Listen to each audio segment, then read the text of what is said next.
probably don't know that there's a new Volkswagen out that doesn't look like a Volkswagen.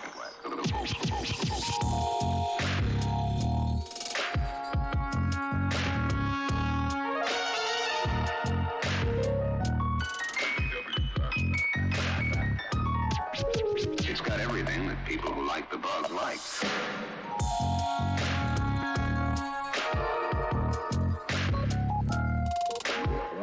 if you happen to see a good-looking Volkswagen, don't panic. Happy Friday, guys, and welcome to another episode of Let's Talk Dubs. I'm your host, Bill T. Well, another Friday, another podcast, and we're getting ready to get rolling. After last week's podcast, I had a bunch of feedback on that, and to discuss a lot of that feedback with me this week is going to be Tori Alonzo coming in from out east. Tori, welcome to the podcast, buddy. Thanks, man. Good to be here. I'm actually in Albuquerque now. Oh, no yeah, that's right. No more PA. And now can't do winters anymore, man. Right, you're there near Roswell. So, all right, not too close, but I've been. We had during Bull Run, we had 3 stops in New Mexico. We had Alamogordo, what's the main city? Albuquerque, and then we had Truth or Consequences, and okay. And they all look the same. And Roswell. They all look exactly and Roswell. the same. Yeah, there's a lot of desert over there. So, I mean, I'm here from Vegas, and we've got our fair share of desert over here, and I definitely enjoyed getting out of New Mexico once we got out of there. So, yeah, lots to talk about. I got a lot of feedback last week, and I know that you had hit me up with some stuff, and so to get everybody caught up, if you didn't listen to last week's podcast, I did a podcast kind of going through a bird's eye view of the evolution of the history of really the customization of Volkswagens on a general sense, right? Thumbnail sketch, not too detailed, but in a general sense, going over a couple different decades, kind of what the expectation, not the expectation, but what the common trend was. Some things that were, as you saw the hobby evolve from fluorescent colors and some things like that. And so I made a post last week. If you didn't get a chance to see it, most importantly was the text in the let me get this off here. So I just got to do this for my second camera and just do this and then that.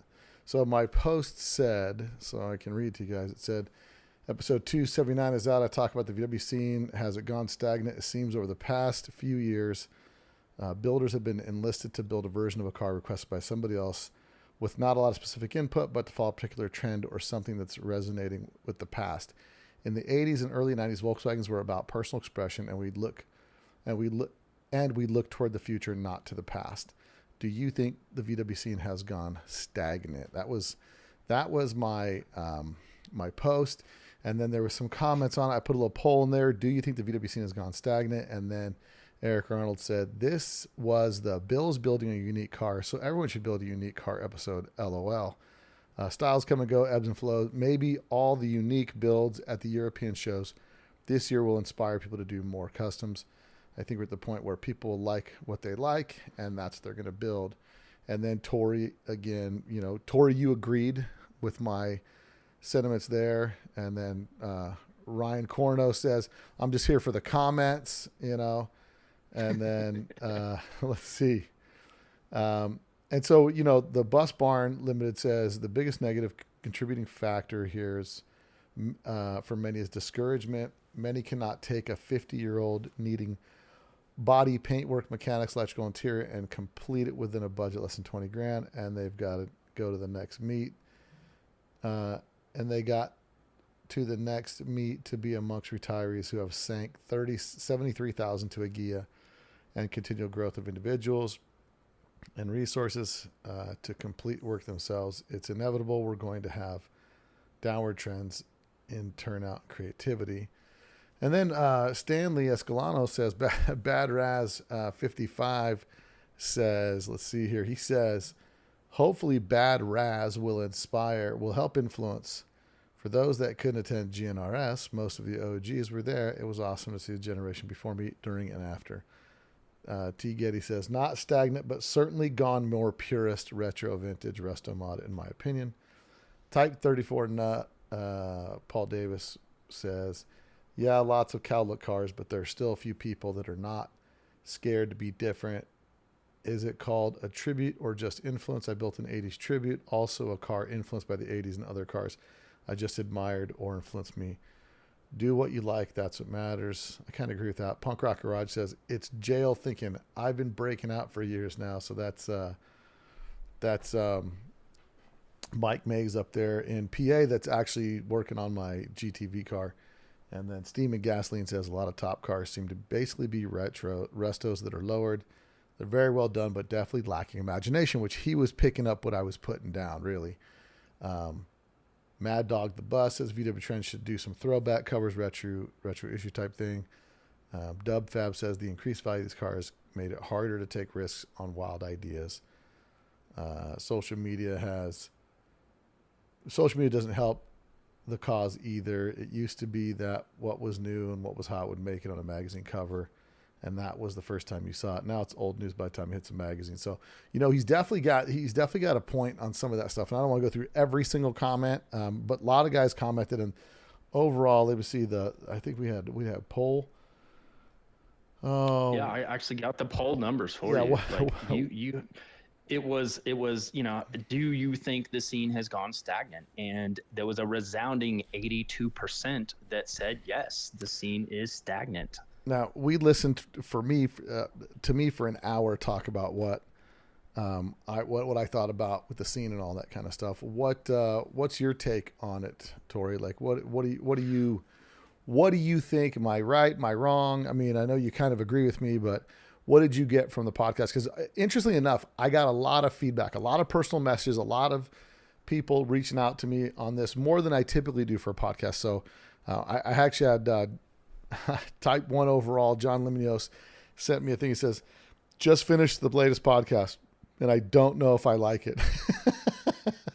Wow. So we chatted for a bit, but we kind of talked about it. Yeah, this one definitely got the people talking. It definitely struck a chord with a lot of people, myself included. I agree with a lot of the points that you have. I agree with a lot of the comments that were in your post itself, but I think it's sort of a multifaceted argument, and I also think too that if you were to have put in the U.S., I think more people probably would have been in agreement with you.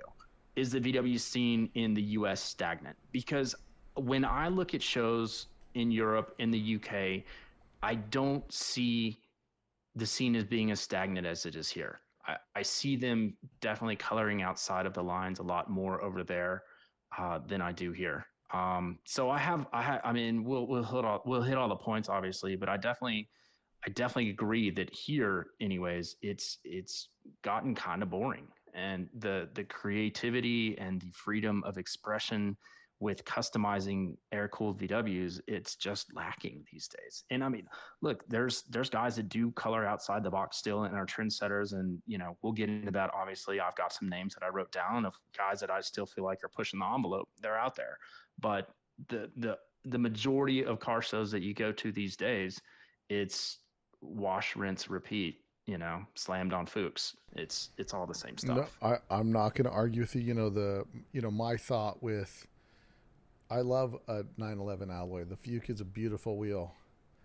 It's been done a lot. It was when I was young and a kid and could barely, afford something like that. It was a big deal. Matter of fact, I'd finally scored a set on my 63, which we'll touch base on what happened to my 63. But I finally scored a set, and they were deep sixes, 4 deep sixes.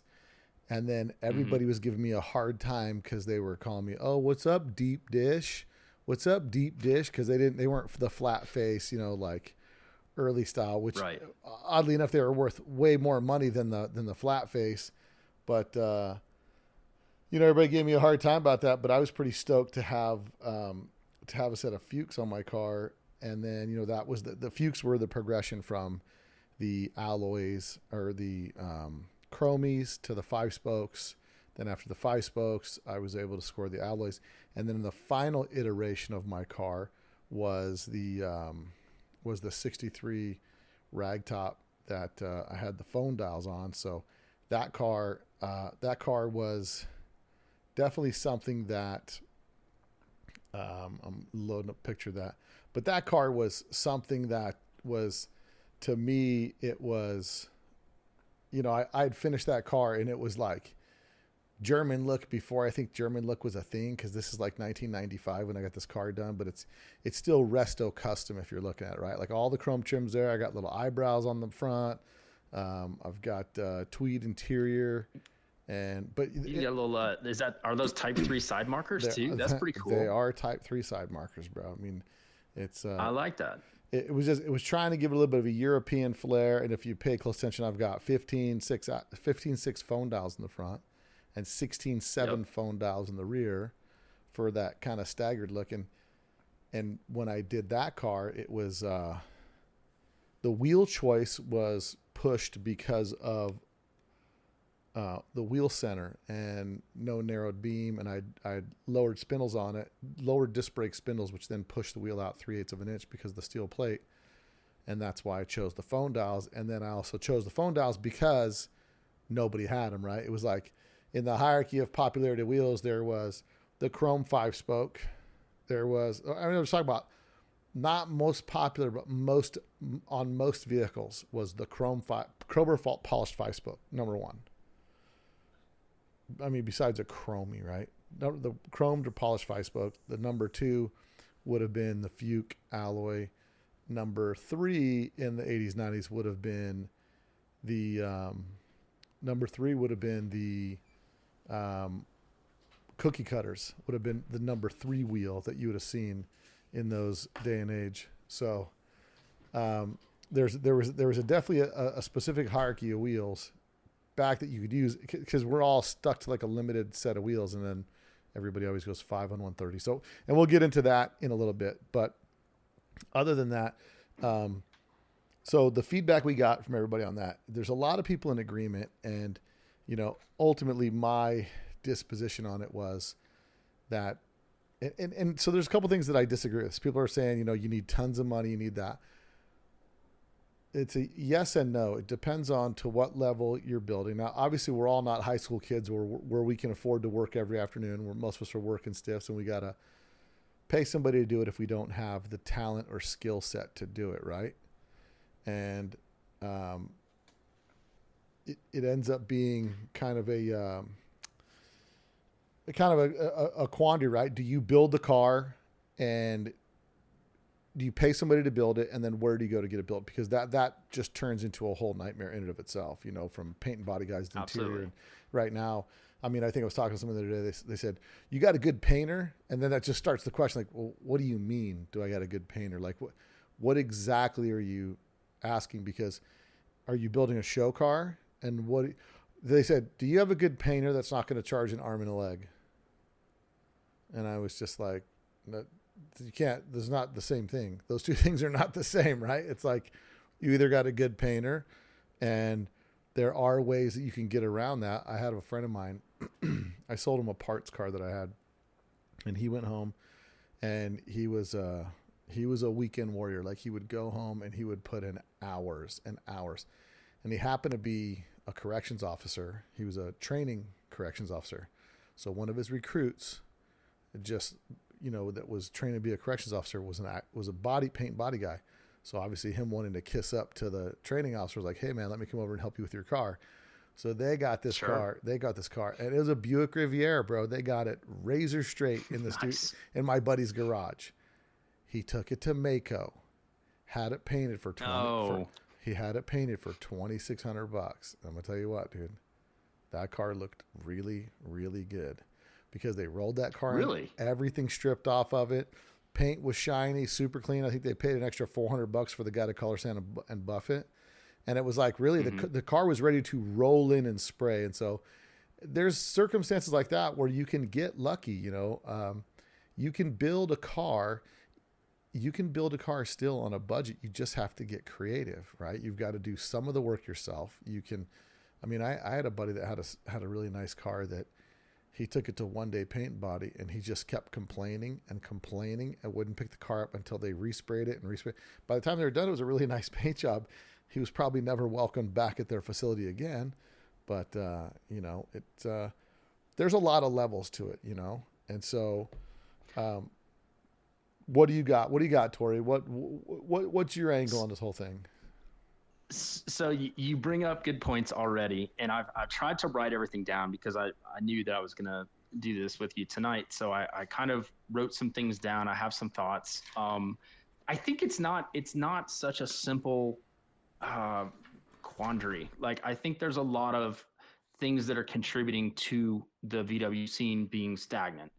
And, I think for many of us, the whole reason we got into Volkswagens when we were younger is because we didn't have a lot of money. We wanted that freedom of having our own car. And so we bought something simple that we could learn to work on, things like that. So I went back and I'm looking through old hot VWs and stuff. And one thing that stands out to me with a lot of the shows, and I'm sure we can all agree that like the golden era of custom VWs was clearly like, let's call it 85 to 93. I mean, that's definitely the sweet spot, right? That's when you had the Jamborees, that's fair. the SCS showdowns. I mean, that's that was the time, right? Yeah. So I'm going back and I'm looking through all of these pictures, and one thing that really stood out to me was that I would say the median age of all of the people at these car shows was maybe 25 years old. Okay. Yeah. Go to any Volkswagen show now, and it's a bunch of people our age. It's that same generation that came up on these hot VWs and VW Trends magazines in the 80s. I know you're a little bit older than me. I'm 47, but it's that generation that's now still kind of supporting the hobby. And, probably an unpopular opinion here, and I'm sure we do have younger listeners, but there's not another generation that seems to be coming up to like take the torch from us and keep running with it. And because of that, I think we're losing some of the creativity as well. We're losing some of that new blood, some of those new ideas, some of those people that are like, hey, you guys have been doing it that way and that's cool, but we're going to do it our way. Kind of like, this happens with every generation, right? Like in the 70s, it was Metal Flake and Flames and things like that. And then it kind of went to this new wave era type, bright colors, splash graphics and, crazy stuff like that. And there's nobody that's taking sort of okay, you guys did all this cow look and this resto mod stuff to death. Now we're going to do this instead. You don't have that. And what's really funny about this is, I think I told you the other day, I found an old Baja bug. It's a 64 Baja that was on Marketplace. And I was like, that would be cool to have here in Albuquerque because there's trails and there's, places you can actually take a car off road. So it made sense and it was super cheap. So I bought it and drove the thing home for $3,000. It's a great little Baja, super solid, whatever. And I'm out there the other day tinkering on it, and my niece came over and kind of sat down as I'm working on it, and she was like, she's 21, her name's Tara. She was amazed that I knew how to work on this car, and she was like, were you doing this stuff when you were, my age? And I was like, I was doing it a lot younger than that. And she said the funniest thing. She goes, how did you ever work on cars before YouTube videos? And it made me laugh because we all learned basically just taking stuff apart, putting it back together. I had the idiot manual like every other Volkswagen person out there. You had the Haynes shop manual. Like she just couldn't wrap around her head that there were people that could work on cars before YouTube. So here's the crazy thing. So I always like to back up my claims with facts. And I actually went on the internet and I looked this up because you hear how kids nowadays are just not interested in driving in cars anymore. And a lot of people are quick to debunk that, but I looked up, the National Highway Safety Administration, or one of those, they track all of these trends. In 1983, 46% of 16-year-olds had their driver's licenses, okay? 46%. Yeah. In 2021, which is the last time they measured it, that was down to 25% of 16-year-olds. Now, if you want to go up to 18-year-olds, back in 1983, 80% of 18-year-olds had their driver's licenses. And in 2021, that's now dropped 20% down to 60%. Jeez. So kids just Uber everywhere now, and I can't blame them. Insurance costs are crazy high. Cars are not the freedom that they used to be when you and I were kids. Yeah. I couldn't wait to turn 15 to get my driver's license. And, I spent every dime I had on my car, customizing it, making it my own, personalizing it. And if you don't have another generation now coming up and doing any of that, you're going to see the same old stuff, unfortunately. Well, so you got a couple points there that I'd agree with, because the demographic of it. Well, so I got a couple theories here. So one of the theories about the youth is, first, they're not excited to go anywhere because they go everywhere on their phone. If they want to shop, they go to a group chat, whatever they're doing. Like what we're doing right now, this is for us is like cool technology. This is like, TV level publishing and all this stuff. But for them, it's just what they do, right? They don't really go anywhere. Everything they do is virtual, right? And so there's no more going to the mall. There's no more experiencing that sense of freedom, because they get so comfortable. You're essentially leaving the house mentally, but you're in your pajamas, you're laying in bed, you're not doing anything. And I think that's also contributing to the level of, anxiety these kids get, because they're not used to actually going out and doing something. They're usually doing it through some sort of veil of, the internet or whatnot. So I think that's hampering that. The mandatory insurance requirements are hampering it, because back I don't think it was until 92, 93 that it was a law that you had to maintain insurance in your vehicle, because as the vehicle prices absolutely kept going up. And so because that was, for me, when I was a young driver, luckily my boy Sean, his mom had a stack of those phony insurance slips, bro. And we would just fill them out for 6 months and go get another one. And had a whole thing with sun bleaching them, bro. That's how we get around in the hood, bro. Like you got your 76 Cuddy, you got no insurance on that bad dog, bro. So. And now, why am I not surprised that a young Bill T was riding dirty around the hood? That does not surprise me. I was in high school in '93, so I had to roll legit, because obviously that law had already been passed. And in Texas, I literally worked at Pizza Hut to pay for my insurance for my bug that I drove in high school. I had to, and my mom would have never let me ride dirty anyway. She just wasn't that way. Yeah, no, my parents had really no choice, bro. But when you're talking about who the dude was that we're talking about at this time, I'll throw up a picture up on the screen, dude, so you just let you know who the ringleader was back then, dude. And it was this dude right here, bro. That's me in the middle of the game. That's actually from 1996 at the Jamboree in Costa Mesa.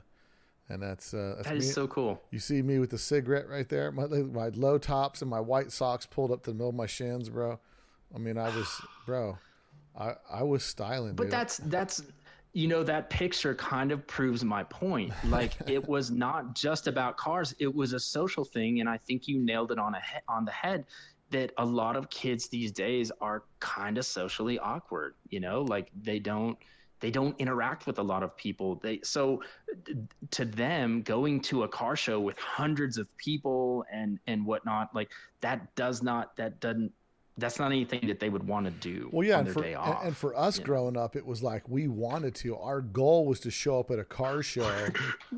We lived for that. Yeah, like show up and just freaking, and just like a peacock, bro. Just let your feathers fly. You know what I mean? Let them feathers go out, dude, because it was like, that was the whole reason for wrenching every weekend on your car, is so you could go and show it off and hey, look what I did. And it's funny because I feel like kids nowadays would rather watch someone fix a car up on YouTube than actually wrench on one in real life. Yeah. Oh, and that's funny. I love that picture because I literally posted one last week for Flashback Friday with my airbrushed shirt, which was hilarious. I mean, that was a thing too. Like you would go to the mall and you would get your car airbrushed on your shirt. That was just what we did. And of course it's like neon colors and whatever else, but kids nowadays wouldn't be caught dead doing stuff like that. But what about that though? What about the cultural influence? Like when you look at the car hobby, right? When you look at the car hobby when we were in there,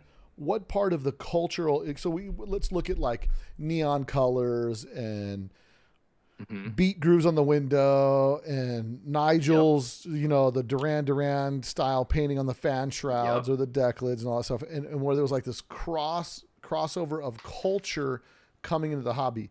Can you show me where you see that now in our hobby, where you see something that's taken place now that's kind of, and maybe it's happening in a different generation, maybe it's happening in the import tuner scene, because a friend of mine's got a kid Shout out to Kian if you're listening. But my boy Scott Moses, his son's got a Mazda Miata, and it's a bright yellow vinyl wrap. The wheels are, cambered like to no tomorrow. And he's got ridiculous big shaggy fur on the dash and all that stuff. But I don't see that. Like, I look at that car and there's nothing that I look at, because that's the young kids. That's what they're doing. I don't know what's in that is culturally like that. You can say, like, because you could look at the neon colors and all that stuff, and that was part of fashion, right? That's what kids were wearing. That's what everything was looking like. So, and maybe it's part of the anime thing. The car looks kind of like a cartoon, like make it look like it's not a real car. I don't know. But, trying to see in the hobby, at any other level of the hobby, where do you see culture, today's culture being displayed through? Because if you had the right 80s bug, you look at Future Shock that's in the garage, right? And it's got the beat grooves. It's got all that stuff, airbrushing, which was new technology. And I guess today we got vinyl wrapping. But, it was, the space age kind of look. Those what is the epitome of like modern culture expressed through vehicles? What car scene has that if it's not the Volkswagen scene, right? Because the Volkswagen scene seems to be, because people keep saying, oh, no one's got $20,000 to buy a starter car. Like, you can still go tomorrow. I just sent Jason with Ross Wolf. He's in Montana now, so I sent him an ad. It said bugs $100, and the guy had a picture of some bugs in the fields. I sent it to him, and he gave me some razzing, and like as if I was trying to get him. I said, "No, I figured you were close." Just throwing the guy a bone, and like he needs another project. Awesome. But it was one of those things where it's like, you can still get cars super cheap. You can, you got to work, you got to look for it, you got to go try to get it, and then, you gotta have cash, and you gotta be locked and loaded and ready to go. Here's where I'll disagree with you. Okay. Okay. Yes, you can get a car. You can get a car for cheap. You can stalk Facebook Marketplace. You can. I paid $3,000 for the Baja and drove it home. Whatever, that's fine.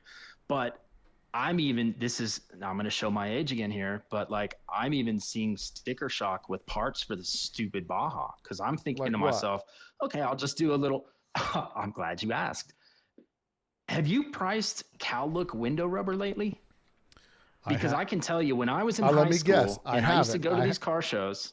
Okay. You want to take a guess? Yeah, I haven't done Cal-Look windows in a long time. And if I had to guess, $20 a seal. You're close. It's $100 for the set of 4. Okay. So windshield, when I was a window, kid in high right? school, Okay. When I was a kid in high school, that was $24.95 for the whole box all day long. Yeah. All day long. So yeah, you can get the car for cheap, but this stuff adds up, man. I'm going to have way more in this Baja than this stupid thing is even worth, but I don't care because, Bob Daniels and I were talking about this the other day, and we probably sound like some old curmudgeons because we were complaining about how expensive stuff has gotten and how crazy it is. And at the end of the day, I feel like rather than complain about it, it's like, we're paying for the experience of bringing a car back from the dead. We're paying for the experience of tinkering on a car. I'm at the point in my life where if I don't make money on a car, it's not going to break me. It's not going to ruin me. I want to build this Baja because I want to have something to go take out in the desert and go romp around in. And nobody built cars for investments back in the day. And that's not the purpose. No, and that's another great segue to another point. You're talking about rubber. I remember those. Do you see that? I'm remember showing those. Tori you right have to now cut out your own seals. a picture of a rubber kit that used to come on like a piece that's probably 2 foot by 1.5 foot, and it's a square of rubber that has all the seals molded into it. And I had that hanging on the wall, and the corners, I pinned it up like an idiot. I don't even know what I was thinking, but I pinned it to my awesome push pins, and the pins pulled out. And but in relative comparison, that's what I would figure when you said sticker shock for that. I guessed that's what I figured you'd pay for a seal, like $20, because 20 is like $5 like it used to be. You know what I mean? But my point is, like, yeah, you can get the car for cheap, and a lot of people in your comments did say like, hey, the price is also kind of affecting why things are stagnant. And I kind of agree with that. I know you don't, but I agree that as the cost and value has gone up of these cars, the freedom of creativity and expression has kind of inversely gone down, because it's like, everyone, okay, I'll give you a perfect example. When I lived in Orlando, I was really good friends with a guy named Tim Hess, and he had magazine cover cars. He was amazing. Like, he's not really in the VW scene anymore, but the last car he built was a 46. It was almost like completely restored, but then he slammed it and put SA Sprint stars on it, and he had a huge like 2332 motor in it, but he still had the cable brakes.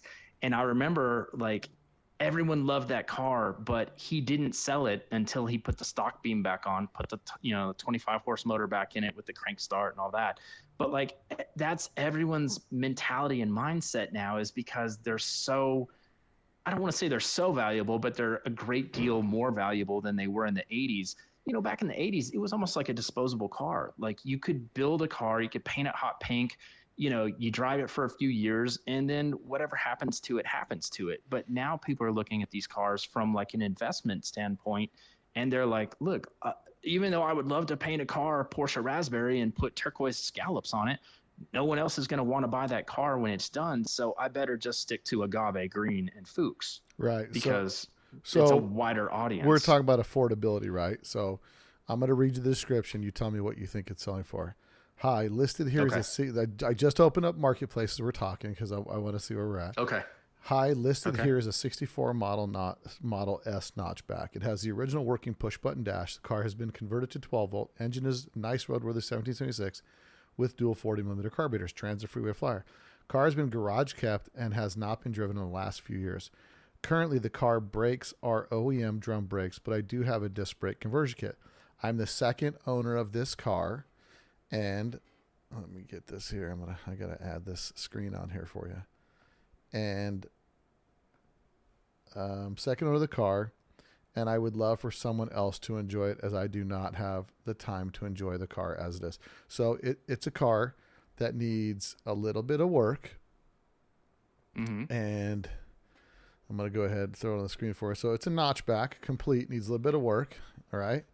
Okay. You look at the pictures. What do you think's a starter car price? What do you think? Like, if you wanted it in today's market, right? You're trying to get a car to start working on, and want something that's kind of a cruiser. This thing's got the old little booming system in it, Eagle alloy 5 spokes, right? Ready for action. What do you think this car is for sale for? Probably 10, 12 grand. So this car is $18,000. Wow. So $18,000 for a notch that runs and drives. So I don't think that's... Wait, who's got that? Who, like, as a high school kid, like, who's got that money? Well, what the average... My bug was $500. Correct, but we made $3 an hour. So if you scale that, right? So the average starting job... I just talked to a guy yesterday who hires people, a buddy of mine, who runs a little thing called Vertical Mile. He's a manager at a call center. Their starting wage is $18 an hour. So that's starting wage for a call center. So, I mean, as everything's gone up, there's the, I mean, they're out there, and that's a notchback, right? So if you're just looking at Volkswagens, if I just open a Marketplace and I just put in VW Bug. Yeah, maybe the notch is a but bad the notch example, is like, that's a rare car. Yeah, but right? the notch is like big money, right? So you want something. There's a 61 convertible. It looks like it needs the top done. Everything kind of has paint on it for 15 grand for a 61 convertible. Here's a Baja 2.5 new Beetle at $3,500 for a Baja, and it clearly needs all the work. It's a super Beetle that somebody Baja'd. So here's another Baja. Here's a 64 for $1,300, Right. And to go back to our point with, is the younger generation into cars, I don't doubt that some of them are, but it's not Volkswagens. Right. I mean, especially not air cooled, like, let's just differentiate air cooled and water cooled. Yeah, there's plenty of, younger guys and gals that do GTIs and, new Beetles and whatever else. But like every time I've gone to go buy, that looks kind of like mine, that Baja, that's funny. Every time I go to buy parts here, our little local shop, it's called Foreign Aid.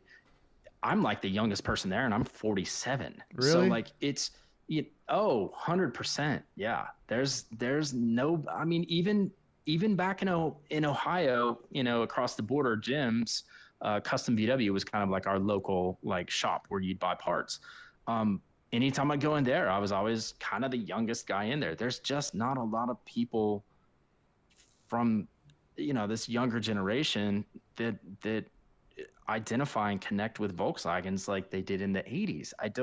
I don't know if it's because they're high maintenance vehicles and they're afraid to pick up a wrench and learn how to work on them. I don't know what it is. Well, no, clearly the big dynamic they have in the shift of everything is that the people, young kids are not, I mean, to find a kid that has to be mechanically inclined is slim to none because everyone's got a parent that gets them a car, and most kids are getting cars that are air conditioned and they've got every bell and whistle and I mean anything you could imagine, right? So there's lots of that, but there's still like, well, then right there, Volkswagens are out, air-cooled VWs, because that's a prerequisite of owning one. I mean, you remember those days, like if your clutch went out on a Friday, you had all weekend to get that figured out because you had to be able to get to school on Monday. So you better learn how to pull the motor and get the clutch alignment tool and make sure you got everything to put it back together because you had to take that thing to class. There was no Uber. You couldn't just Uber to school. You couldn't, if you were lucky, you had a friend that had a car that worked, and then maybe you'd buy you an extra couple days to get the car back on the road. But like, you just said it yourself, like, look, it's going to be hard to find a kid nowadays that's mechanically inclined. No, then VW, air-cooled VWs are out. But there are kids that want it, and then there's deals out there. Here's a 1970 some Bug, right? 2-liter alloys. You see it. It's a good-looking picture. This is Facebook Marketplace. What do you think that car is for sale for? 1,600 runs and drives. I mean, I would say probably $8,000 to $10,000. $7,000. $7,000. That's a steal. That's a great-looking car. I take it back to 69, and it's that's a little better than the $18,000 notch. Well, but again, it's not a notchback. This is a really cool 69 Bug that needs a little bit of, I mean, this is a nice car. It looks like it's got super nice paint on it, but it's $7,000, dude. And it's in Santa Paula, California. So they're out there. I mean, there's definitely opportunities out there to buy cars. There's not a lot of young kids that have the desire. And you got to think, for a lot of us, it was mandated that we had to build our cars, right? That's why we're Volkswagen people, because we couldn't afford mini trucks. You know what I mean? We couldn't afford full coverage insurance and a car payment. So that's one of the things that maybe separated us to where we bought Volkswagens, because it was something that we would actually work on. We had to work on it because in exchange for not having money, that's what we needed to do. So, and that seems to be a common theme with, anytime you ask your guest, what's your VW story? That's probably the most common thread that I've heard out of all of your episodes, is that the majority of your guests got these cars out of necessity because a lot of us didn't have a lot of money. We had, we needed cheap transportation that we could keep on the road for not much money.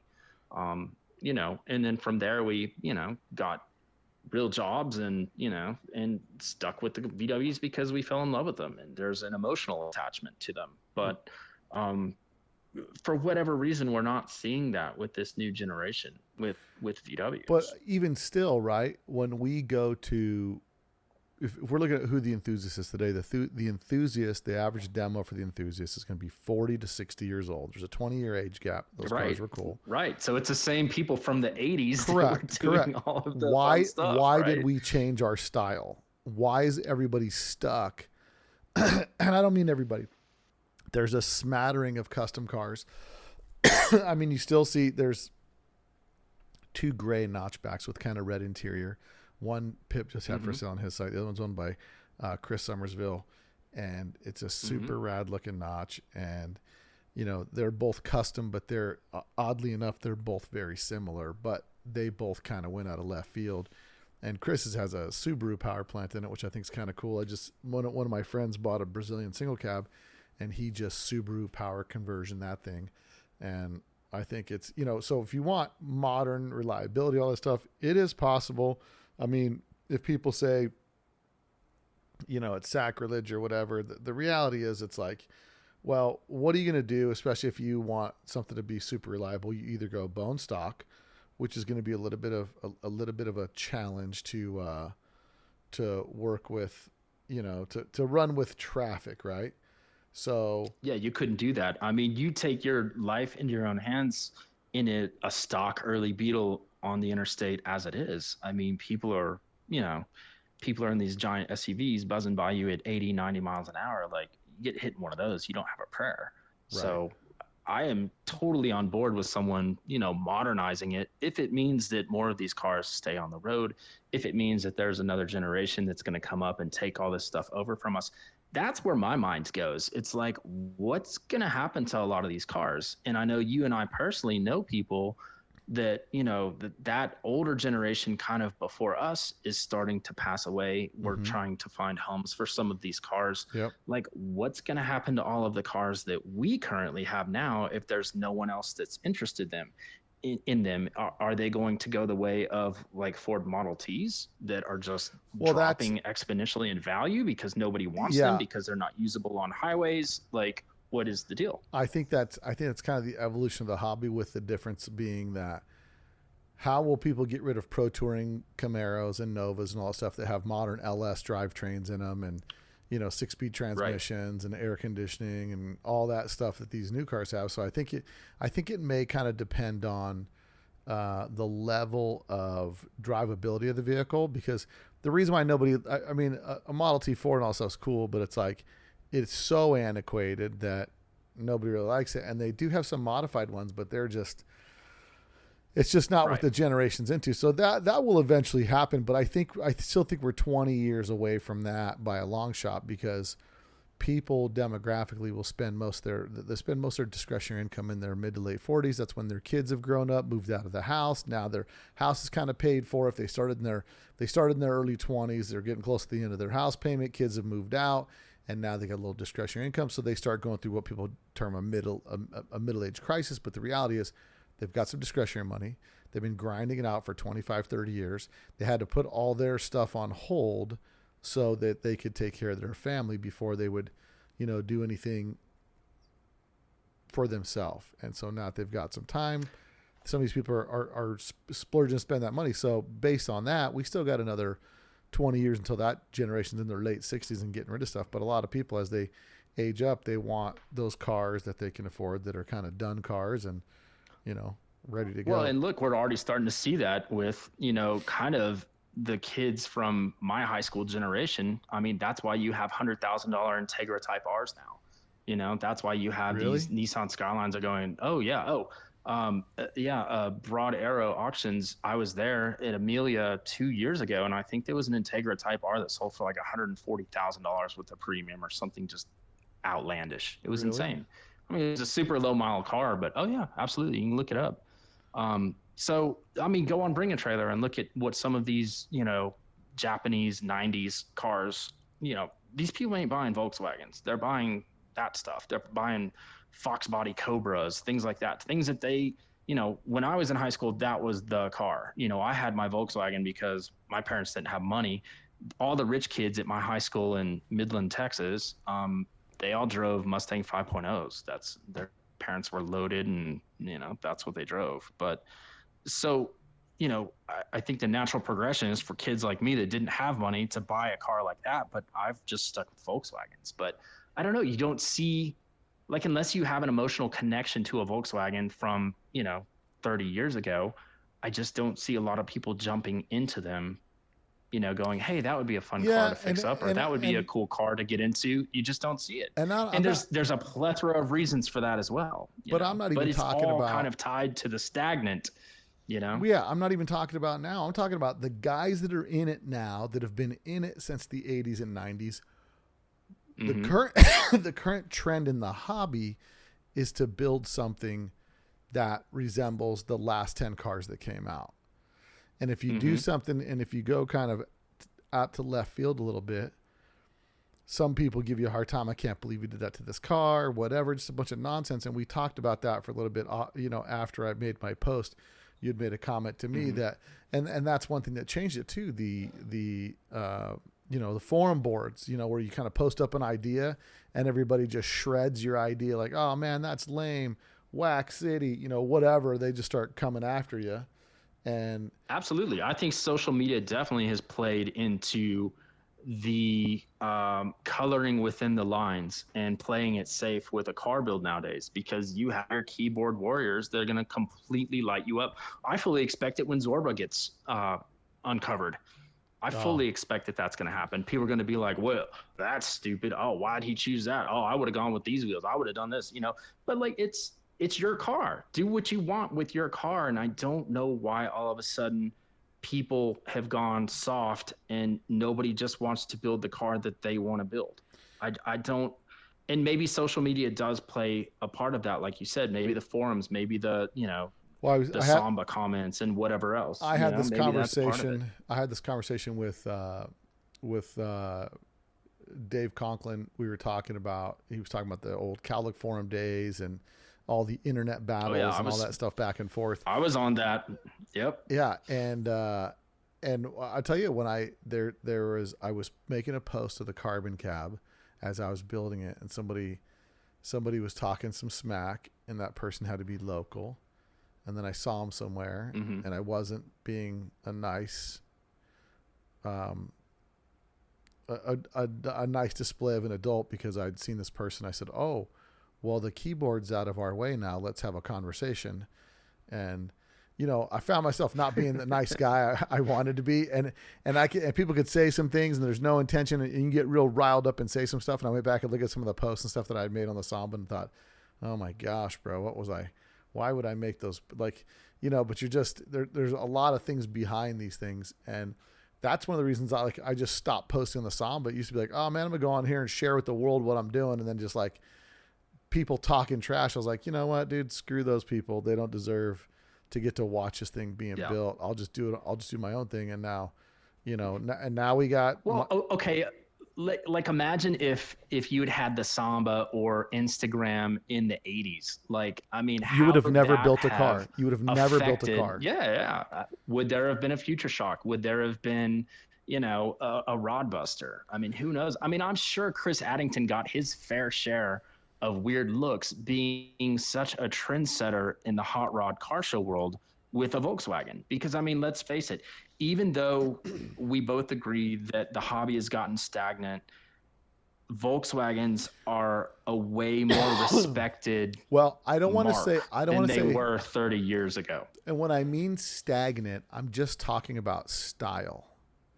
That's what I mean. Like, I am too. I am too, and that's why the hobby now has so many more oval windows, so many more split windows, so many more Hebmullers, so many more cars that are brought to the forefront, that are dug out of ditches, that are rebuilt, trucks and double cabs. They've all become hugely popular, even to the point where bay windows are incredibly popular. So what is stagnant, in my opinion, is like the show car scene, like bringing out show cars that you're set and ready to build to your taste, your expectations, and then actually kind of getting them out there in front of people to see. And I'm hoping to see more of that. I definitely, the comment that Eric Arnold made about, this is the Bills building a custom car, so everybody should. My car's not custom. My car is an expression of what I did. There's no suicide doors. There's no, there's no radical mods that have been done on this car, but it is definitely a car that pays tribute to the scene. It pays tribute to the automotive scene. It has unique aspects of it that are that will make you remember this car, and that's my impression of a custom car. That you'll remember that car when you see that car. You'll remember it. I give my buddy a hard time. My comment I made in the last podcast was another red bug on alloys. You know what I mean? Like, right. Cool. Right. And that's, Well, and here's another point too that I'd like to make is car shows themselves are not what they used to be. Absolutely and not. your podcast 2 weeks ago was a great trip down memory lane for me. It was with Damon Harmon, who ran the Quarter Toy. Mm-hmm. And I remember going up and talking to Damon. He probably doesn't even remember me, but I was just a kid. And I remember going up and talking. I would always bug him in the pits because I loved that car. And I asked him a million questions. And he was always so nice to me. And I didn't even have my driver's license at that point. I was a really young kid just going to these car shows.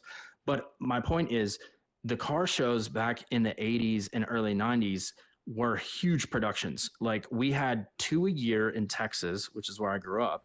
And they were both at the Texas Motorplex, which was a state-of-the-art NHRA, facility. We had bikini contests. We had, just killer swap meets. We had engine pull contests. We had the drag races. We had, the promoters did a bang-up job of promoting these shows. They brought quality cars. I remember one year they flew Jack Sicchetti and Dean Lowry out to do heads-up racing. That was the first time I'd ever seen a 9-second Volkswagen. Damon Harmon always had the Quarter Toy out, was always cool to see. But answer me this, aside from turmoil at the GNRS, when is the last time you saw a car jacked up on jack stands with mirrors under it? It's just, car shows themselves have just changed. That's, Sweet 69, all these cars were so iconic. The drum covers, right. Murals on the floor pan. Nobody does that anymore. And there's guys that are definitely pushing the envelope. Buddy Hale's one of them. Andy Finch for sure.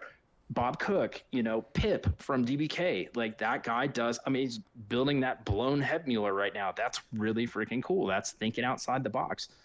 Kenny Fitzer, what he does with the buses. I love that stuff. That EV microbus company that does the carbon fiber bus shells. That's all cool, cutting edge stuff that could be really, really cool. But I blame the show scene for dying just as much as I blame car customization for becoming stagnant, because there's no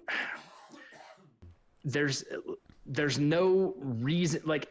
Every time I went to a car show, it was what new car is going to be debuted here? You got excited about it. It was I wonder what did this guy build for this show? What new notchback or what new Type 3 is going to be dropped at this show? And you go to a show now and there's just not this hype around it anymore. It's not a big production like it used to be. You had guys like Al Martinez back in the day that were these show promoters that, these shows were huge. They had, K-Rock is sponsoring them, and you've got, all of these bikini girls, and it was a big deal. And you go to a show now and it's everyone's got their little, Big Lots foldable chair next to their car, and it's very chill, and it's just a very different scene and vibe now.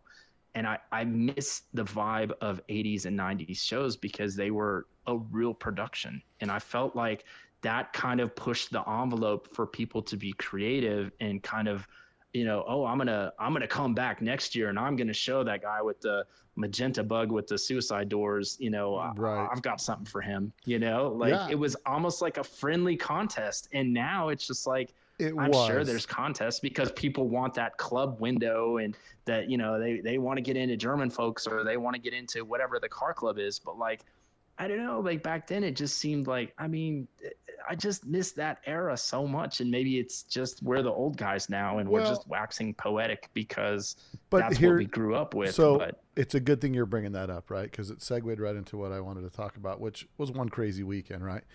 One Crazy Weekend. Yep. My whole premise with that show was two things, right?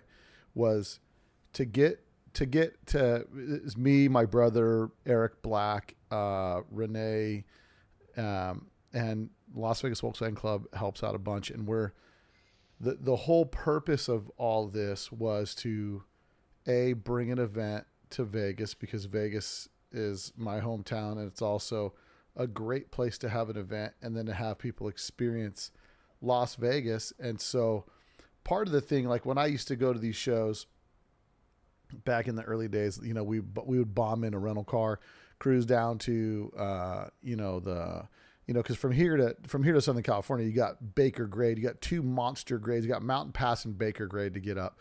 And those are car killers, right? I couldn't make it through. Sure. I couldn't make it through one in the wintertime in the Gia TC over the Continental Divide, get out of Denver, let alone two in the summertime when all the shows are in Southern California because it's smoking hot. But we would go down there. We'd get a hotel room. You're at the hotel room and there's like this buzz because you're walking around and it's like, oh, dude, there's that car from the magazine. That dude's cleaning his car. That car was in the magazine. It's just like this whole cool action thing happening. And I think part of what's killed it is like Southern California has just been such a Southern California scene for so long that it's like the hobby's outgrown that so far. And where's the place where this can happen? And that's our goal with One Crazy Weekend, is that we start having debut sections for cars that are going to debut there. And if your car debuts and you win the debut, like the judge's car section, then the next year your car's parked inside the hotel if you choose. Your rooms are paid for, and your car is featured in the merchandising for next year. So it's just something extra we wanted to give people. And as the show grows and we get more sponsors, I'd like to give a big fat check to somebody, and big fat might be $1,000 that'll pay for your weekend. You know what I mean? And guess what? That's $1,000 more than you're going to get at any other car show. Right. Because nobody does that anymore. But it also, the scene was pushing people to do more because it was like you had that full custom and I think instead of full custom, maybe you're going to go full show. Right. And the problem with full show versus full custom is, great, you've got car. How do you judge a car like Turmoil against any other car? You can't, because there's no other car. Right. It has to be judged against cars that have so much custom level stuff done to them. You have to have it explained to you because it's been done so subtly that it might look original, but it was actually a custom piece, versus a guy who builds, a 10-point, 51 split, and it's detailed to the max, and all the K-Max bolts are lined up exactly. And, they're chrome plated and polished and detailed and all that stuff. Like how can you compete those two cars together? It's difficult and that's the reason why the show apples to oranges, right. And that's the reason why when you look at Rodbuster, and that's one thing I learned, right? Cause as a kid in the hobby, I would look at the magazine and be like, well, what's the reason for Rodbuster? I don't get it. Super cool. No way you could drive that car with that motor, blah, blah, blah. But understanding the reason for that you car. go to the rule book and then you understand why he built it the way he built it. So he built that car with the express purpose of building it to the rule book. So maybe that's one thing I need to take into consideration with One Crazy Weekend. Maybe I do a couple car classes for the full show section, and a full show section. There'll be a full show driving section. Like it's a full show, but you're going to drive the car. You know what I mean? Like you'll take it on the poker run, you'll do that kind of stuff. Then there'll be just a full display show. And it might be, displayed and detailed, and then modified and custom. You know what I mean? And there used to always be the fight back in the show days of like, well, my car's not really custom, but because I did a mural underneath on the pan, it's now falls in a full custom. And the other guys, I mean, yeah, of course. You look at Future Shock that I have in the garage, and there's probably, and one day I just need to start front to back and modify and make a list of every modification. And that car's got over 100, if not 200 custom mods. I mean, You start listening to the modifications. And so you're looking at all these things and thinking, with that being said, you take these things into consideration, and that's how you maybe build some classes and put some money up. And if some of the sponsors started to put some of that money up, I mean, I would love nothing more than to have 2 rows right in the middle of One Crazy Weekend with full-blown show cars, like nicest. And the problem is there are so many cars that are really, really, really nice, but they're 100% stock, basically slammed big motor. Mm-hmm. You know what I mean? Yep. And it's like they're stock color. What's funny about this is as we talk through this, like it's like no therapy. surprise that, Well, it's no surprise that what's happened has happened, because classic example, look at the Bakersfield drag strip is closing, right? Like there will be no more. Is it the Bakersfield one, and then Sacramento's closing, and then you're not going to have any of these shows that you had from the 80s and 90s. So what incentive is there for somebody to color outside of the lines? What incentive is there for somebody to build a wild show-stopping Volkswagen? A lot of these guys, that was their mission, was to go around to all of these, IVW, what was it? The IVWA, I think. Oh yeah, for the Volkswagen. Yeah, and then you had the International Show Car Association. Yeah. You had all these. That was their jam. That's what they did. They would take their car home. They'd do another modification. They'd go back out and they'd get more points because now I've got I polished the door handles, or drilled holes in this, or whatever it was. And so you don't have that style of car show anymore. Like I said, now you've just got, they're more of like a camp out now, where you just kind of hang out and so I was thinking about that. Beer and whatever else. So since we segued a little bit away from One Crazy Weekend and got a little bit into judging and stuff like that, eventually as the years continue to click by for One Crazy Weekend, we're going to add more. We're going to put more incentive to have people debut cars there, because the big emphasis around One Crazy Weekend is that you're going to have an experience that you're not going to have at other car shows. I don't care if you're camping in a park and all this stuff, because I go to some of those parks and it's like they're just there to camp and get drunk, and it's like, okay, boring. And then guys to put 60 people in their car and drive around in a circle on like a dirt path and just take their muffler, kicking up dust all the way around. And it's not exciting to me. I don't see kids walking around there and being like, one day that'll be me. You know what I mean? It's more like, no, no officer, don't take my dad. But it's kind of like, for me, One Crazy Weekend is the weekend, the experience, the reuniting every year of like, oh, these are all my buddies. We come here every year. We do this whole weekend thing, and we have a great time doing it. And it's where we all come to meet up. That's to the point where the classic used to be for us. The classic would be Sunday, and then Saturday would be open houses, and then they would do the hotel. So sometimes we started getting there early on Friday. We first got there late Friday night. Right. Then we ended up starting to show up on Thursday just to be there longer, to be there, get situated. And I go to California, and it's like truck and trailer parking is a whole ordeal, and then and like everything's charged. The rooms are $250 a night, all this stuff. When you come to One Crazy Weekend, the parking lot has as much truck and trailer parking as you want, because there's a whole section for semi trucks and trucks with trailers, right? For parking, no charge.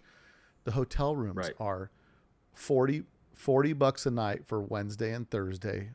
Friday and Saturday are $90 a night, with plus a reservation, a resort fee of $40. But at that hotel facility, you've got a bowling alley, arcade, movie theater. You have all the amenities of everything, but even cooler is all the Volkswagens are parked right outside the casino doors.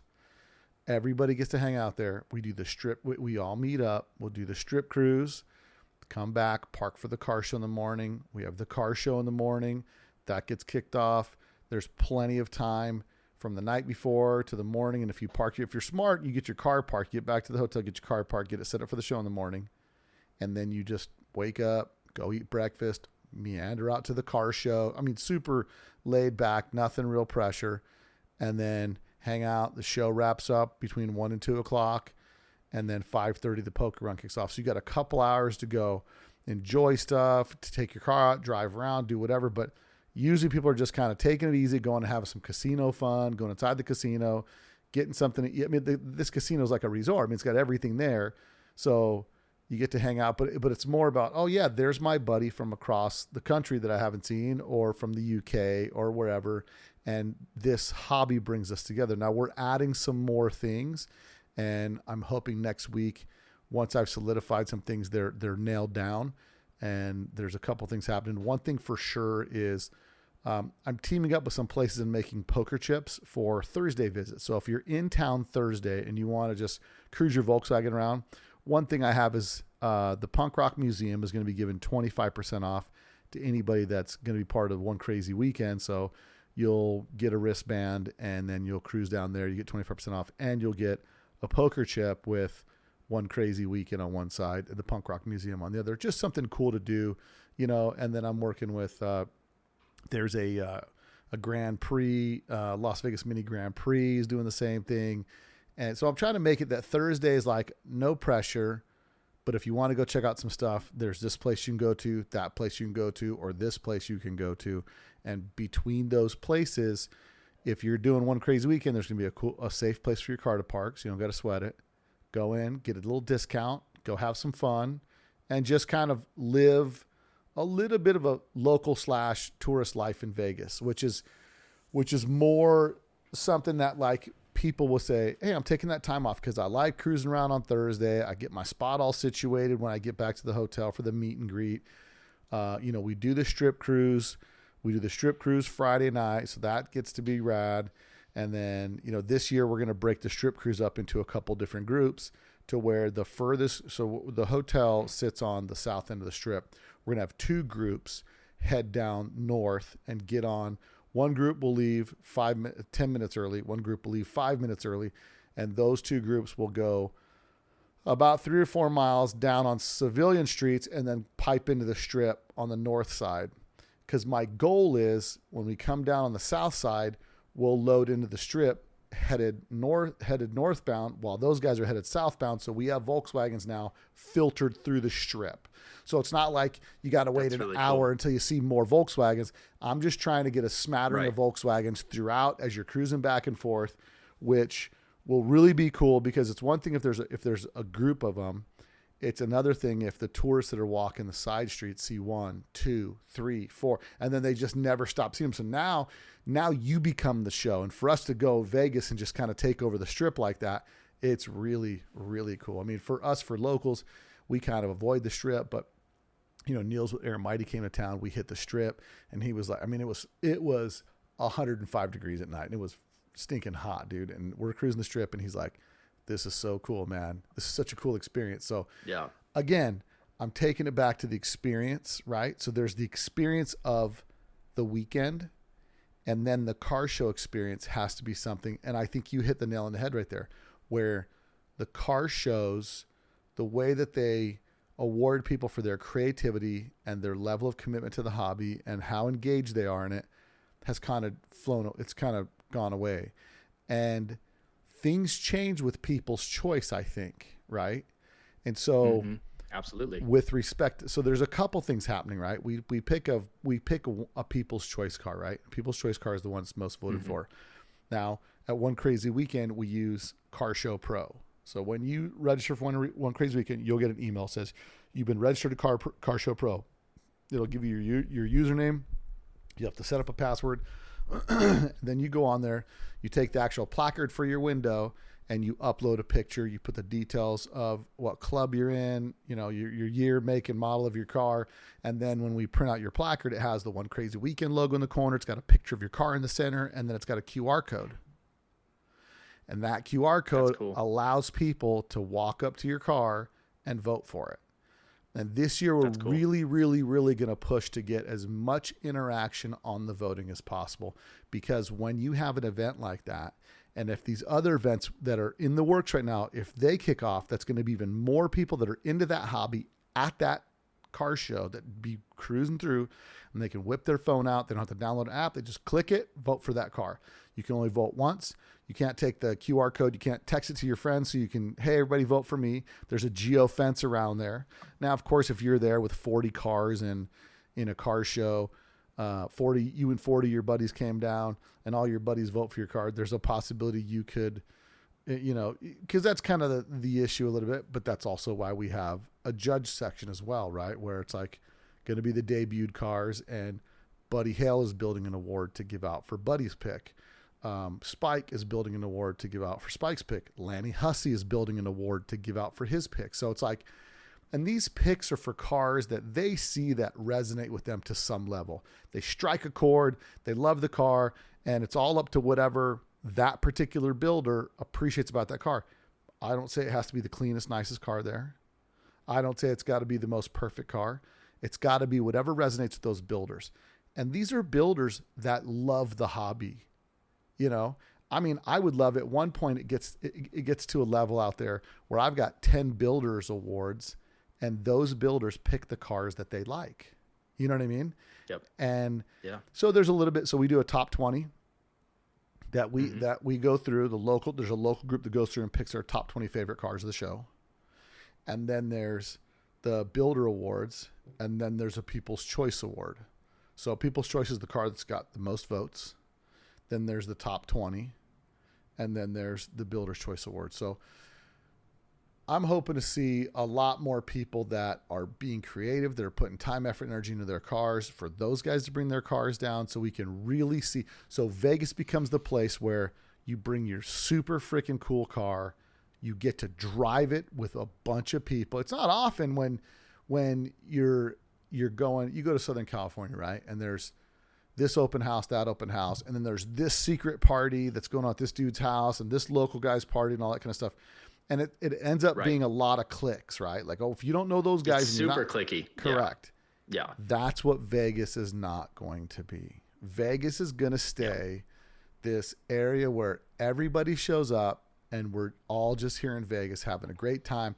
You can show up, expect to see some really cool cars that people put a lot of time, effort to be built. And so I tell everybody that's in the business, I'm like, come to my event as a spectator, as a participant. Don't come as a vendor. Come as an enthusiast, and you'll have the best time. And you know, I'm really excited for this year, man. Things are shaping up to be, they're shaping up to be unbelievable. And if a couple of things fall into place like they are, it's just going to bring more people that may not even understand that they're into those cars in the parking lot, that it's going to bring there. So that's the part that's got me excited. Let's hope so, because let's hope so. We need that. We definitely need that in the hobby. No matter what side of the fence you're on with this whole stagnant debate, like, it's never a bad thing to have more people in your hobby. No. And you hit on a really good point earlier when you were reminiscing about like the SoCal shows. My favorite part of any Volkswagen show is walking through the hotel parking lot the night before. Like, that's like Bob Daniels and I, the last time we both had a car, I took Bad Temper 2. He took his scalloped car to that lake on Geneva on the Lake, Ohio show. This was like 2 years ago. And we ended up having just a blast. We parked both of our cars right next to each other. We set up some chairs and we just talked about, you know, all of our memories, like growing up and the magazines. And like, that was honestly one of the funnest parts. Another bug would like roll in and we'd go talk to them. And, you know, that to me, like those are my fondest car show memories as a kid, you know, aside from the main event, is just talking to people the night before. And like you said, everyone's like doing their last minute polishing on the car so they can set it up the next day. And I'm really excited about that in Vegas. Like, you know, there's gonna be so many people. I mean, it's international now. I mean, all the people you have coming from overseas, and hopefully some of that influence comes over here, because like I said at the beginning of the podcast, like, I don't think that Europe and the UK has a stagnant show car problem. I think it's us. I see the stuff that they're doing over there. You know, look at Andy and the Type 34 that he built with the crazy lowrider roof. Like, look at when you went to Europe that time and you talked to all those guys that had the German look, high caliber build, carbon fiber this, carbon fiber that. I mean, tell me the last time you saw a car like that over here. You won't, because we stigmatize super Beetles over here. You know, over here, it's a fat chick. That's what everyone calls them. But like over there, I mean, that thing's got to be a blast on the Autobahn. My gosh, and what those guys are doing over there, I couldn't even imagine. I mean, that's a Porsche killer. 320 horsepower. Why are those cars not here? I mean, that's insane. Because I haven't bought one and drug it over here yet. Right? I mean, how much fun would that car be? Like, why are those cars not here? So, like, I don't think the stagnant problem is, but I'll tell you, is worldwide. I think it's here. But here's the difference. Those cars are there because there's a racing hobby circuit that does those cars.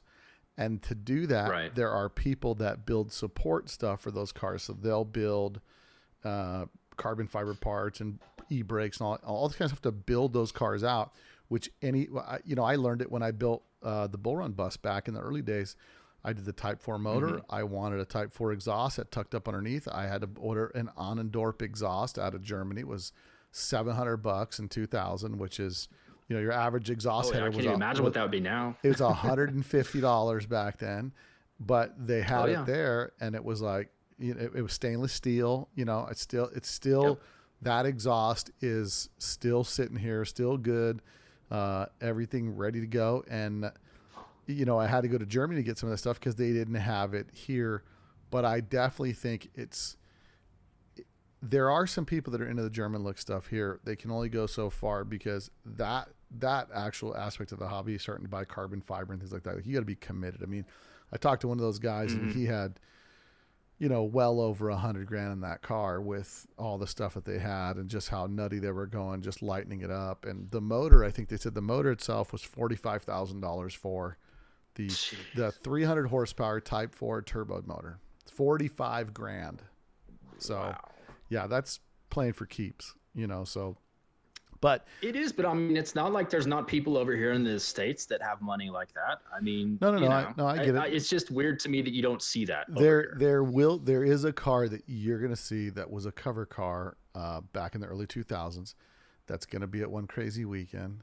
And it's just a teaser. I'm not going to tell you what car it is, but it is a car that is out of the box thinking, something cool. It was a cover car in the 90s, or not in the 90s, I'm sorry, in the 2000s of Hot VWs, and it was freaking bad to the bone, completely unappreciated in my opinion, and that car will be at one crazy weekend. So there's gonna be some cool cars that people haven't seen in a while that are gonna be there, and I'm definitely excited about what's coming out. If you got any questions, go to letstalkdubs.com. But Tori, I appreciate you coming on. I appreciate us having this dialogue about that. And now that we've talked about it, I do think the show atmosphere has a lot to do with that, because if you're thinking about it, and it's like you go to California, they have a car show. They're all locals, so they don't care how far the hotels are. Because I did the same thing. I did the same thing when we did Power Tour, Hot Rod Power Tour. I thought this is gonna be cool. I'm gonna go to the hotel, new experience, but same experience. I'm gonna go see a bunch of hot rodders at the hotel, blah blah blah. Well, there was 20 hotels in Irwindale, and there wasn't a host hotel. So it's like there wasn't, and here's how bad it got. And I'm gonna put you guys on blast up there. Well, I'm not putting you on blast. This is how much nobody stayed at the host hotel when I went to the host hotel for Kelly Park. I took the Beetle Barn limo bus. I drove it all the way up there to hand out flyers for one crazy weekend. And I was like, you know what? I'll take the Beetle Barn bus. It hasn't been up north, I don't think, ever. So I pulled it up there, drove it, pulled in the host hotel. I was the only Volkswagen at the host hotel, which was kind of annoying, which it kills, because I'm telling my wife, oh, it's the host hotel. I've never stayed at that hotel. It's kind of far away because it's in between, the Red Barn swap meet and then a lot of people camp at the Red Barn swap meet.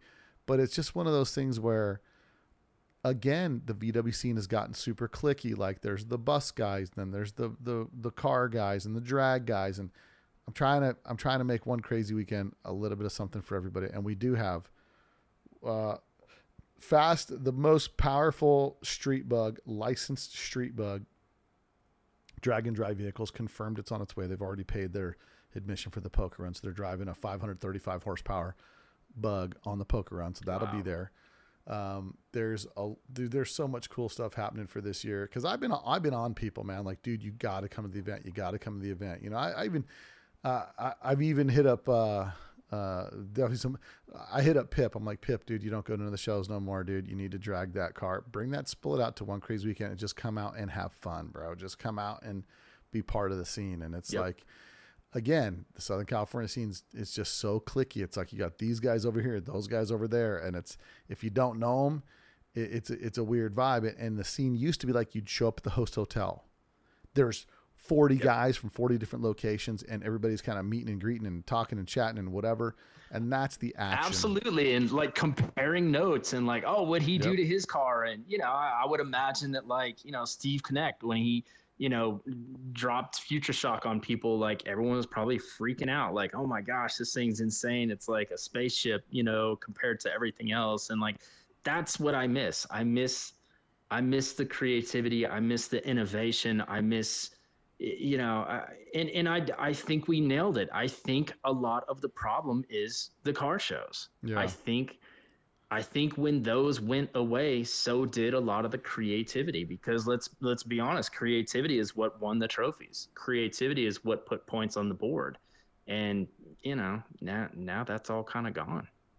Well, So it sounds to me like you're going to make car shows great again, Bill. that's what we're doing with One Crazy Weekend. We're making car shows great again. You can bring the whole family because there's so much to do. The wife can go play bingo. She can go take the kids to see a movie, take them bowling, take them to the video arcade. Shoot, she can leave them with you and she can go do whatever she wants. She can go to a spa. She can go wherever. We can get everything from there. It's off strip. It's not crazy price. Someone called me and said, "Oh man, we're trying to get rooms down there. Rooms are like $700." I'm like, "Where are you trying to stay?" "Well, we normally stay off the strip. We normally stay on the strip." So I said, "Just call the Orleans, okay? Call the Orleans Hotel and Casino. Go to letstalkdubs.com. Click on the link. Scroll down to say book your room here." Last year when we did it, people didn't book. They'll cut off the booking probably just after, I think about 30 days out, they cut off the pre-book for the rooms.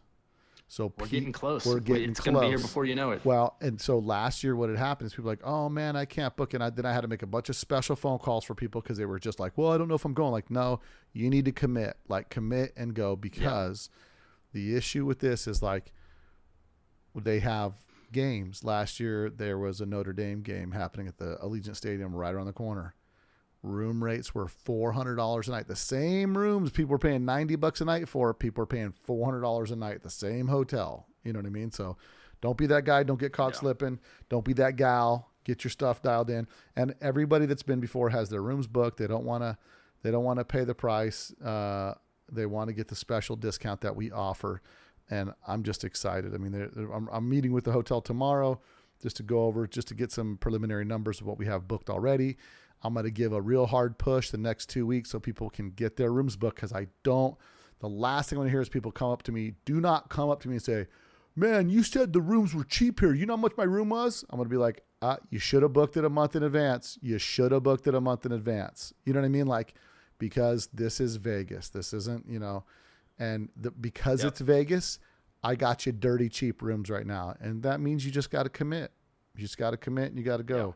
And I'm super stoked. You already blew through the first block of rooms, right? Like, we did. Had to open a second block because there's so many people coming. So Correct. That's awesome news, man. Yeah, that's a heck of a problem to have. Well, that's what the girl said. She goes, "Oh, sorry, the first block of rooms is already sold out. All the queen beds. So we're gonna go ahead and do." Then she texts back, "That's a great problem to have," she says. Which I'm excited for that. Again, this year we're gonna have slot machine banks done, One Crazy Weekend style.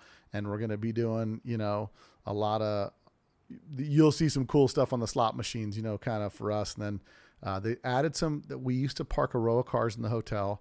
They've put some slot machines there because it was kind of where the buffet was dead. We may still put a couple cars inside the hotel just so, people know that there's a massive car show on the west side, because there's still a couple thousand people in the hotel and they may not know that there's the One Crazy Weekend taking place just outside the west side doors. But that's our job, is we'll get some people in there recognizing what's going on and pushing some people outdoors, because that's the fun thing, is when people that aren't VW people come out and walk through the car show, check out the cars, and then they think like, "Oh, this is cool." And they start talking to an owner and they have a connection to a Volkswagen. They tell a story. And that's the best part. I was out on Huntington Beach with my bus on the pier, and I couldn't even finish cleaning the car because people kept talking to me. And I had such a great time talking to people, and it was so refreshing, because sometimes you go to these shows. I've been going to shows in California since the early 2000s, and it's like now it just gets like you're with this clique or that clique, and nobody talks and nobody chats, and it's like it just gets a little bit frustrating, and there's too much politics going on in the shows down there. It's just it's these guys are there, we're not going. Like, it's stupid, man. I don't need any of that drama in my place. I need people that want to have a great time at a car show, want to make friends, want to make it an annual event where people get to meet people again, So. Yep, 100%. I'm so looking forward to it, man. I will be there. Well, Tori, thanks for coming on and helping out this on this podcast. Appreciate your feedback, and I like that we had a lot of people really into the conversation with respect to their 2 cents on what's going on with the show car scene. But let's see if I can do my part and make and push the car show scene, the customization scene, where people get appreciated for their individuality and their hard work, and maybe I'll do a Bill T award where I give an award to somebody that's just out of the box thinking. You know what I mean? I mean, one of the first years we were there, one of the show winners was, I forget his name. It's not coming to my mind right now, but he built a Roadster pickup bug, slammed gray turbo motor. I mean, super, super clean. And he won, for sure he won a top 20, and it's super cool. It's not my thing. I loved it. I loved his originality. I loved his commitment to being an individual. I loved all that stuff, so I don't even, if it's not even my style, I can appreciate seeing you express yourself through your car, man. And I love it. And I think that's what makes the scene fun. That's what keeps it exciting. That's what pushes the hobby. So anyway, totally agree. Tori, I'll see you. We'll see you in a month, man. You'll be down here checking it out. Are you bringing anything to town? Or you just flying in solo? I'm probably just gonna fly in. I know Bob's bringing his buggy, so maybe I'll roll with him, or we might find we might be able to lace you up with something. See what we can do. That'd be cool. I'd be down. Well, cool, brother. All right, brother. I appreciate you, and don't forget to support our sponsors. VW Trends Magazine, a magazine for the people, by the people. Go to VW Trends Magazine right now and subscribe today. Also, let's Ross Wolf. High quality aftermarket parts made for enthusiasts by enthusiasts, not the same old stuff. Ross Wolf, a commitment to. Big shout out to MP too. They're your main sponsor now for One Crazy Weekend. Congrats on that, dude. That's awesome. Most importantly, Impy presents One Crazy Weekend. That's the best part. So when you guys peel those dollars back, remember Impy has a huge part of that happening. So I can't thank the people at Impy enough for stepping up and being our title sponsor this year. Lots of cool things. I've got also Findlay Volkswagen is going to be another sponsor on there, but Impy definitely stepped up this year, and we're going to have the people from Impy at one of the Poker Run stops. So we'll be doing a huge photo op with them. So it's going to be wild. It's going to be one crazy weekend. So until next week, guys, later. You probably don't know that there's a new Volkswagen out that doesn't look like a Volkswagen.